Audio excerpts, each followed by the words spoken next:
In 480 BC, 300 Spartans stood in a narrow mountain pass to block the advance of a global superpower.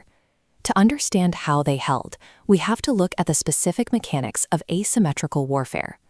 King Xerxes had inherited a domain stretching from Egypt to the Indus. He arrived in Greece with a mission to finish the conquest his father had failed to complete a decade earlier. His invasion force likely numbered in the low hundreds of thousands.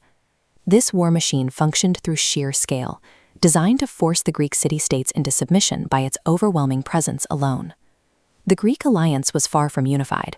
Because a religious festival delayed the main Spartan army, King Leonidas marched north with only a small vanguard of about 7,000 total allies to meet the threat.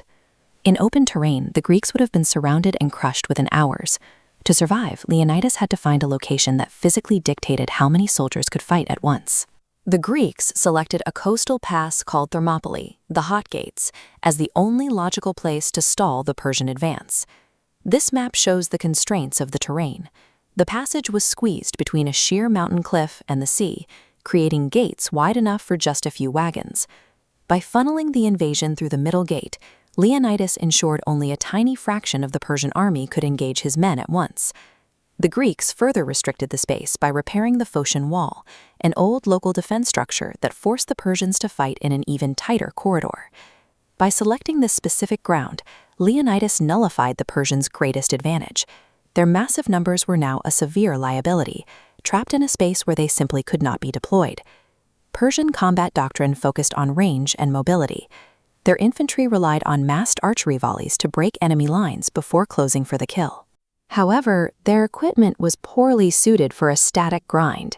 They carried wicker shields and shorter spears, protected only by light fabric or leather armor.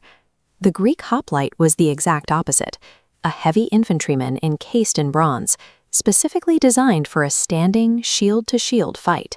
Their armor made them nearly invulnerable to Persian arrows. Each man carried a heavy wooden shield and wore a solid bronze Corinthian helmet that covered the entire face. This schematic compares their reach. The Greek dory was 2 meters long, outreaching the enemy's shorter spears. In the phalanx formation, soldiers locked shields to form a solid wall, plugging the narrow gap between cliff and sea.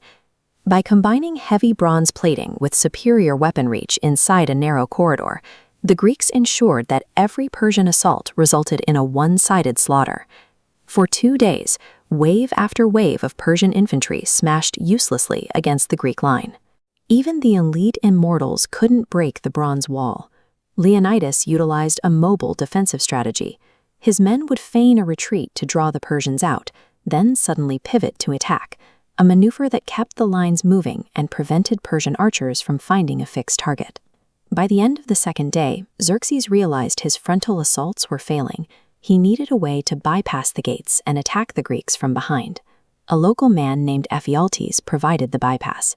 He led the Persian immortals through the Anopeia path, a hidden mountain track, allowing them to loop behind the Greek position under the cover of night. The Greek defensive line wasn't broken by a lack of discipline or Persian strength. The position collapsed because of a single failure in local security. Realizing he was being flanked, Leonidas made a strategic decision. He ordered the majority of the Greek army to withdraw, preserving them to fight another day. A small rear guard stayed behind to cover the retreat. This group included the 300 Spartans, along with 700 Thespians and 400 Thebans. With the pass compromised, the Greeks moved into a wider area. No longer just holding a wall, they launched a final offensive charge into the center of the Persian host. The final hours were a desperate melee. When their spears broke, the Greeks fought with swords. When their swords were lost, they fought with their bare hands, until they were finally overwhelmed by Persian arrows. Xerxes eventually cleared the pass, but it cost him an estimated 20,000 men. For the Persians, the horrifying toll of this engagement cast a shadow over the rest of the campaign. The immediate cost was high. The Persians marched into central Greece and burned the city of Athens, though most of its citizens had already escaped. But the stand at Thermopylae had bought the Greek fleet time to regroup. They would soon win a decisive naval victory at Salamis and a final land victory at Plataea, ending the Persian threat for good. Thermopylae transformed a tactical defeat into an ideological victory. It fostered a shared sense of Greek identity, framing the resistance as a struggle for freedom that remains a central part of history today.